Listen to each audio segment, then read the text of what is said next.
Hai, apa kabar semuanya? Semoga kabar Anda baik-baik saja. Terima kasih karena sudah memberikan support dan juga kesetiaan Anda untuk membangun channel Codot Film. Yuk kita lanjutkan alur ceritanya, sambil siapin kopi dan cemilan, setting suara volume full. Gasken. Pergantian peristiwa. Cabang-cabang pohon hijau subur terjalin di atas, tumbuh dari pohon-pohon tinggi yang menghuni hutan. Mereka tampak seperti jaring laba-laba besar yang menutupi langit. Di bawah naungan pepohonan besar ini, sinar matahari pun sulit menerobos. Sinar cahaya melewati celah di antara pepohonan lebat. Itu berubah menjadi pilar cahaya selebar setengah kaki saat ditembak jatuh. Itu bersinar pada sekelompok besar sosok manusia yang sedang beristirahat dengan kaki bersilang. Ada sekitar 15 hingga 16 sosok manusia dalam kelompok ini. Semuanya memiliki aura yang kaya dan kuat, dan jelas bukan orang lemah. Beberapa orang di antara mereka bahkan memiliki aura yang tidak jelas, sehingga sulit untuk mendeteksi kekuatan mereka yang sebenarnya. Namun, dari tingkat penghormatan di wajah orang-orang di sekitar, terlihat jelas bahwa orang-orang ini adalah inti dari kelompok ini. Bang! Beberapa suara teredam tiba-tiba muncul di hutan yang sunyi dan jauh. Segera, suara daging fisik yang jatuh ke tanah mengikuti. Seseorang sepertinya bisa mendengar tangisan yang menyedihkan. Namun, orang-orang yang duduk di tanah tidak bergerak. Mereka mengabaikan tangisan menyedihkan yang memenuhi telinga mereka. Beberapa menit kemudian, beberapa sosok manusia muncul dari hutan lebat sebelum mendarat di tanah kosong. Mereka berlutut di depan seorang pemuda berjubah hitam dan berkata, "Ketua, orang-orang di belakang, yang agak dekat, diam-diam telah disingkirkan oleh kami." Pemuda berjubah hitam itu akhirnya membuka matanya yang tertutup rapat setelah mendengar kata-kata ini. Dia menunjukkan sepasang murid seperti tinta dan mengangguk sebelum tertawa dingin. Orang-orang ini benar-benar terlalu sembrono. Tetua pertama, seberapa jauh sampai kita tiba di Akademi Jianan? Jika tidak ada kecelakaan yang terjadi, kita mungkin bisa mencapainya lusa. Seorang lelaki tua berambut putih di samping pemuda berjubah hitam itu tersenyum dan berkata, "Untungnya, kami memiliki cukup banyak orang di pihak kami. Kalau tidak, kita akan diganggu oleh lalat-lalat yang menyusahkan itu sampai kita sulit beristirahat." Pemuda berjubah hitam itu juga tersenyum. Dia mengangkat kepalanya sedikit untuk menunjukkan wajah muda yang familiar di bawah sinar matahari yang hangat. Orang ini adalah Xiao Yan dan orang-orang di sekitarnya secara alami berasal dari Gerbang Xiao dan Akademi Jianan yang telah meninggalkan kota Kaisar Hitam. 2 hari telah berlalu sejak pertempuran besar itu. Selama 2 hari ini, kelompok Xiao yang telah meningkatkan kecepatan mereka saat mereka bergegas ke Akademi Jianan. Namun, masih ada orang serakah yang terus mengikuti mereka meskipun kecepatan perjalanan mereka. Mereka seperti serigala lapar yang tinggal jauh, tetapi masih siap untuk bertindak setiap saat jika diminta oleh kesempatan sekecil apapun. Meskipun cukup banyak dari mereka dieliminasi oleh taktik ganas, Xiao Gate, dan Akademi Jianan, sejumlah dari mereka terus melonjak, bertindak seperti kelelawar vampir yang mengendus aroma darah segar. Selain itu, terlepas dari perubahan rute yang diambil kelompok Xiao Yan, orang-orang ini masih dapat mengikuti secara akurat. Setelah situasi ini terus terjadi, kelompok Xiao Yan dapat mengatakan bahwa pasti ada seseorang di belakang memacu mereka. Apalagi, hanya ada segelintir orang yang memiliki kemampuan seperti itu. Namun, meskipun ditatap oleh banyak pasang mata, untungnya sebagian besar ahli dari Gerbang Xiao dan Akademi Jianan telah datang kali ini. Karenanya, beberapa hal tidak perlu merepotkan Xiao Yan untuk ditangani secara pribadi. Jika tidak, dia pasti akan menjadi lelah karena jumlah orang yang tak terhitung jumlahnya ini dan dia mungkin tidak akan bisa menghindari kerugian. Meskipun orang-orang yang mengejar kita tidak kekurangan individu yang terampil, seorang ahli yang memiliki level yang sama dengan Han Feng belum muncul. Oleh karena itu, kami tetap dapat mengelola meskipun sedikit mengganggu. Dokter peri kecil di sisinya dengan lembut berbicara. Orang tua itu tidak akan mudah menyerah. Dia pasti menginginkan air liur transformasi tubuh bodhisattva. Oleh karena itu, Xiao Yan menggelengkan kepalanya saat jarinya dengan lembut mengusap cincin penyimpanannya.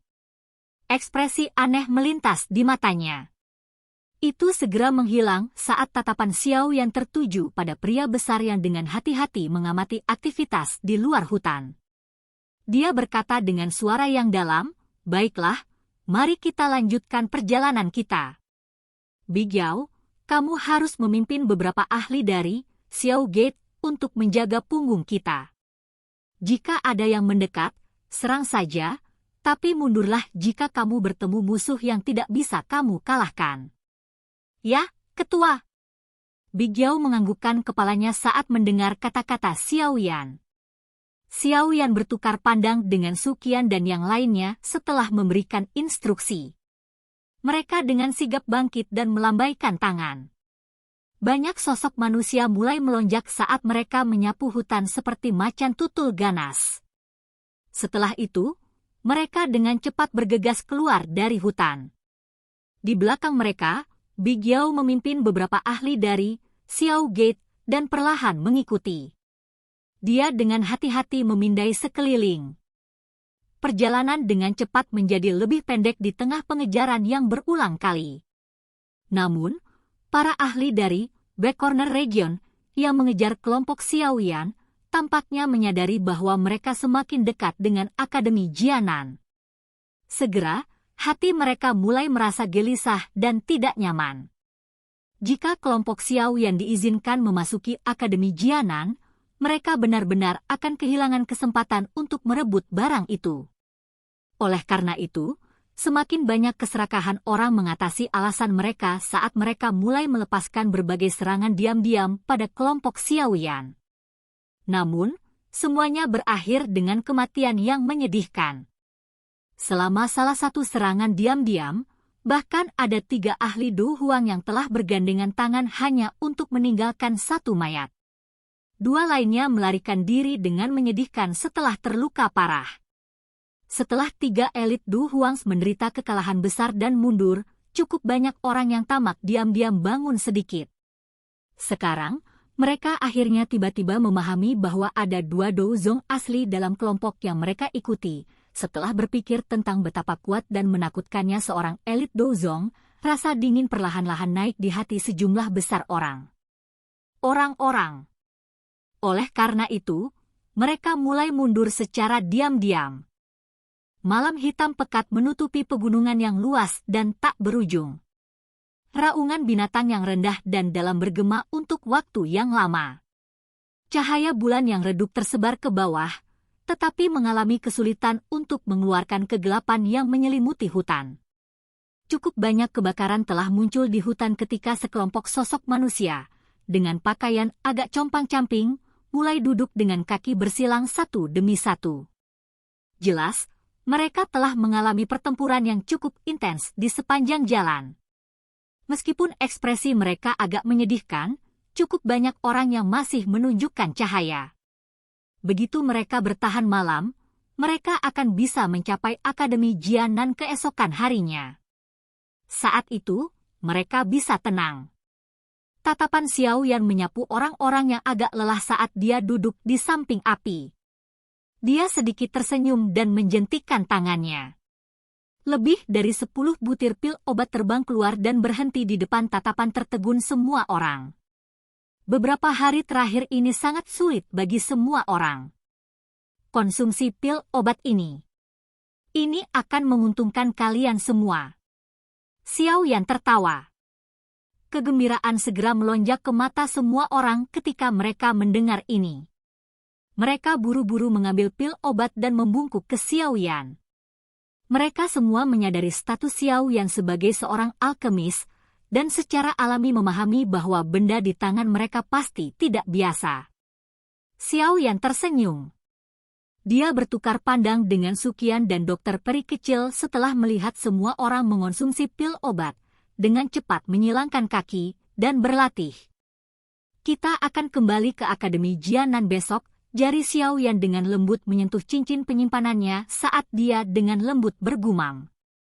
Beberapa hari ini benar-benar membuat orang tegang. Bahkan tulang-tulang tuaku ini agak tidak mampu bertahan. Su Qian meregangkan pinggangnya yang malas dan tertawa. Kami telah merepotkan penatua pertama beberapa hari ini. Xiaoyan menangkupkan tangannya ke Su Qian, tapi yang terakhir hanya melambaikan lengan bajunya. Matanya menyipit dan sepertinya telah memasuki kondisi tidur palsu. Kamu harus menjaga mereka. Saya akan menemukan tempat yang tenang untuk mempelajari teknik penguasa Dou skill yang baru-baru ini saya peroleh. Xiaoyan menunggu beberapa saat sebelum tiba-tiba menoleh ke dokter peri kecil untuk memberinya beberapa instruksi. Dia kemudian segera bangkit dan berjalan ke dalam hutan. Xiaoyan berjalan melalui hutan gelap untuk beberapa waktu sebelum aliran kecil yang jernih muncul di depannya. Tubuhnya bergerak dan dia muncul di atas batu besar di samping sungai kecil. Setelah menyapu pandangannya sekali, dia akhirnya duduk bersila. Dia mengayunkan tangannya dan gulungan teknik penguasa pengaliran 6 yang dia peroleh dari pelelangan muncul di tangannya. Xiaoyan dengan lembut menghirup udara dingin saat dia perlahan membuka gulungan itu. Perhatiannya secara bertahap mulai terfokus. Selain suara air yang menetes, itu benar-benar sunyi di samping aliran kecil. Cahaya bulan yang sejuk menyebar dari atas, menutupi pemuda berjubah hitam di atas batu besar. Saat perhatian Xiaoyan benar-benar tenggelam ke dalam gulungan, aktivitas dunia luar secara otomatis diisolasi oleh Xiaoyan. Waktu berangsur-angsur mengalir selama malam yang gelap, Xiaoyan mempertahankan postur ini selama hampir 1 jam. Baru setelah itu cahaya aneh tiba-tiba muncul di cincin penyimpanan di jarinya. Segera, kotak giok ditembakkan tanpa peringatan apapun. Lapisan energi yang agak ilusi mengelilingi kotak giok yang melarikan diri dari cincin penyimpanan. Energi ilusi sedikit bergoyang. Dalam waktu singkat, itu berubah menjadi sosok tua. Ceka-ceka, Kepala Xiao, terima kasih telah mengantarku sepanjang jalan. Aku yang dulu akan pergi. Sosok ilusi yang agak tua baru saja muncul ketika menertawakan Xiaoyan di atas batu besar dengan cara yang aneh. Tubuhnya tidak berhenti sejenak pun.